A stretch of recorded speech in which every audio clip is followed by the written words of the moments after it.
Assalamualaikum warahmatullahi wabarakatuh. Alhamdulillah wassalatu wassalamu ala Rasulillah Sayyidina Muhammad bin Abdullah wa ala alihi wa sahbihi wa man walah, amma ba'du. Alhamdulillah, kita telah menyelesaikan zikir dan salawat dan munajat kepada Allah Subhanahu wa taala. Ya, moga-moga apa yang kita lakukan pada malam hari ini bisa menambahkan kecintaan kita kepada Allah, kecintaan kita kepada Nabi Muhammad sallallahu alaihi wasallam, kecintaan kita kepada apapun yang dibawa oleh Nabi Muhammad sallallahu alaihi wasallam. Dan moga-moga kelak nanti di yaumil qiyamah kita bersama orang-orang yang kita cinta masuk ke dalam rombongan para pecinta Nabi Muhammad sallallahu alaihi wasallam dan diakui oleh Nabi sebagai umatnya zahir batin dunia akhirat. Alhamdulillah, kita tidak mampu untuk melakukan apapun yang diperintah oleh Allah dengan kesempurnaan kecuali kita melakukannya dengan cinta. Kita tidak akan mampu untuk sholat dengan khusyuk kecuali kita melakukannya dengan cinta. Kita tidak akan mampu melakukan zikir dengan khusyuk kecuali kita melakukannya juga dengan cinta. Kita tidak akan mampu bersalawat dengan nikmat kecuali dengan cinta. Segala sesuatu dengan cinta. Akan tetapi cinta itu sendiri sesuatu yang abstrak, karena cinta tidak bisa direkayasa, tidak bisa juga diceritakan, tidak bisa diungkapkan, digambarkan, hanya bisa dirasakan.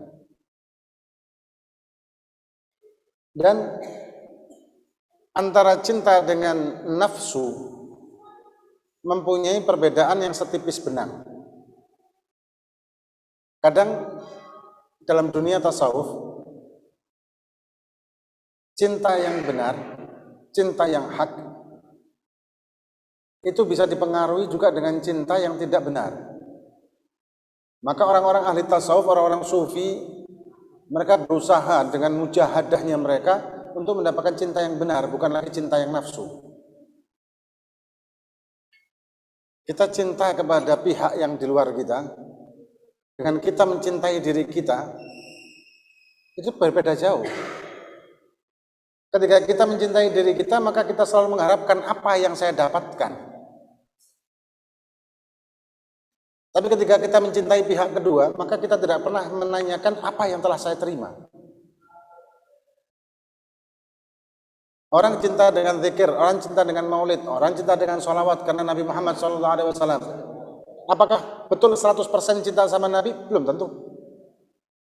Belum tentu. Bisa karena nikmatnya sound system, dan dia merasakan kenyamanan, keindahan suara alunan hingga telinganya mendapatkan kenyamanan. Bisa dengan suara vokal yang istimewa, bisa dengan suasana majelis yang istimewa, bisa mungkin dengan khadimul majelisnya mungkin yang istimewa juga mungkin. Tapi apakah kita cinta dengan Nabi? Belum tentu. Belum tentu. Ketika itu semua berubah, sound system tidak nyaman, vokal tidak enak, suasana tidak nyaman, tapi bacaan maulidnya sama, zikirnya sama, apakah kita masih merasakan kenyamanan di hati kita atau tidak?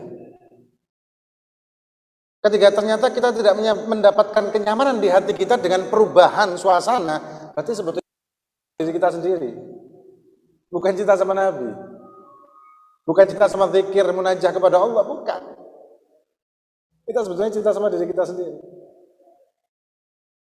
Dan ketika kita mengalami hal seperti itu, berusahalah untuk mendapatkan cinta dan menumbuhkannya cinta tersebut di hati kita kepada Allah dan Rasul tanpa hal yang lain. Memang cinta itu bisa dengan sabab-sabab, ya, betul. Dari mungkin kenyamanan suara, kenyamanan suasana, kenyamanan pandangan kepada guru kita. Dari sababiyah tersebut kemudian lambat laun kita akan menjadi orang pecinta murni Nabi Muhammad SAW melalui sarana. Betul memang. Tapi kalau kita tidak berikhtiar untuk itu, kita tidak akan mampu untuk berjalan ke situ. Kita akan jalan di tempat atau malah lebih serem lagi mundur. Kita harus ada ikhtiar di sini. Ikhtiarnya dengan apa? Dengan mengenal. Berusaha mengenal. Mengenal siapa Nabi? Mengenal siapa Allah ini yang kita sembah? Mengenal dengan tauhidnya, mengenal dengan akidahnya, mengenal Nabi dengan sirahnya. Maka ketika kita mendapatkan sarana guru-guru kita, sarana di majelis kita, sarana di thariqah kita untuk mengenal kepada Allah dan Rasulnya, itu yang harus kita lakukan dan kita perdalam. Supaya apa? Supaya cinta kita tidak lagi cinta kepada diri kita sendiri. Karena kalau kita diam di tempat yang tanpa mengenal Allah dan Nabi-Nya, maka cinta kita berjalan di tempat. Dalam artian kita hanya cinta diri kita. Dan kenikmatannya hanya kenikmatan diri kita. Ketika suasana berubah, tidak akan mendapatkan kenikmatan apapun. Orang yang merasakan kenikmatan zikir, suasana apapun dia tetap nikmat. Situasi apapun tetap nikmat. Genting sekalipun. Suasana bencana alam kah? Suasana perang kah? Suasana yang histeris kah? Pandemi kayak sekarang ini. Tetap dia dapat kenikmatan ketika dia bermunajah. Walaupun dia mau tidak mau kena PPKM, munajahnya sendirian. Atau online begitu ya. Tetap dia akan mendapatkan kenikmatan. Kenapa? Karena murninya cinta dia. Karena cinta bukan karena suasana, tapi memang karena cinta dengan tujuan. Apa yang kita lakukan ini adalah sarana mencapai tujuan. Kalau kita mencintai sarana tapi tidak mencintai tujuan kan salah. Percuma kita berjalan kalau kita tidak mencintai tujuan. Hingga kita menganggap rest area itu sebagai tujuan dan kita berhenti di tempat tanpa melanjutkan perjalanan. Akhirnya percuma aja. Nah, kemudian seperti tadi kita sebutkan bahwa sarana untuk mencintai tujuan itu dengan kita mencintai sababiyah yang tadi kenikmatan dan seterusnya tadi itu. Dan kita harus pandai untuk membedakan mana cinta yang harus benar-benar cinta atau cinta yang betul-betul ini adalah hawa nafsu sebetulnya, bukan cinta. Membedakannya dengan apa? Membedakannya dengan syariat. Baik diri kita sendiri, ketika kita merasakan cinta, kemudian dengan cinta kita tidak mau sholat, dengan cinta kita melakukan kemaksiatan, maka sebetulnya itu adalah syahwat, bukan cinta. Ketika kita mengikuti orang yang dia melakukan kemaksiatan dan kita tetap mengikutinya dan menganggap itu adalah benar, itu juga bukanlah cinta, tapi nafsu. Atau naudzubillah min dzalik, kita mengikuti seorang guru yang gurunya itu sesat. Dan kita melihat bahwa guru kita ini adalah orang-orang pecinta sejati, sedangkan dia sebetulnya sesat. Dia mencintai nafsunya dan kita membenarkan apa yang dia lakukan. Seperti yang kasus terjadi baru-baru ini ramai. Iya. Kebetulan saya pengajian kemarin di dekat situ. Hah? Apa? Nah ini kan kenapa kok bisa sekian banyak santriwati melakukan seperti itu? Kita tidak akan mendetailkan personelnya ya. Kita bahas masalah sababiyahnya. Kenapa kok demikian? Kenapa kok mau melakukan? Kenapa kok menurutinya? Padahal itu jelas-jelas dari norma-norma masyarakat aja sudah salah. Apalagi agama sudah pasti salah. Kalau dikatakan santri ini tidak tahu hukum, mustahil. Bahwa perzinahan itu adalah haram. Tapi kenapa kok melakukannya? Ada di antara mereka ternyata mereka terbutakan dengan cinta yang menurut mereka cinta. Cinta kepada gurunya, walaupun gurunya melakukan kemaksiatan, tetap dia ikuti dan dia mencari pembenaran atas itu.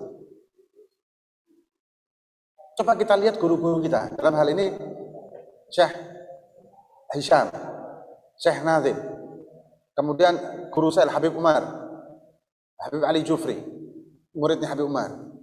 Kemudian para ulama-ulama, para masyayikh, Syekh Muhammad Ramadan Al-Buti, Syekh Ali Jum'ah.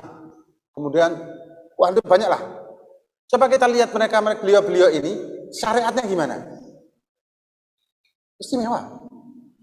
Nggak usah kita lihat di umum ya, nggak usah kita lihat beliau ketika ngajar itu umum. Coba kita tanya orang dekat-dekatnya.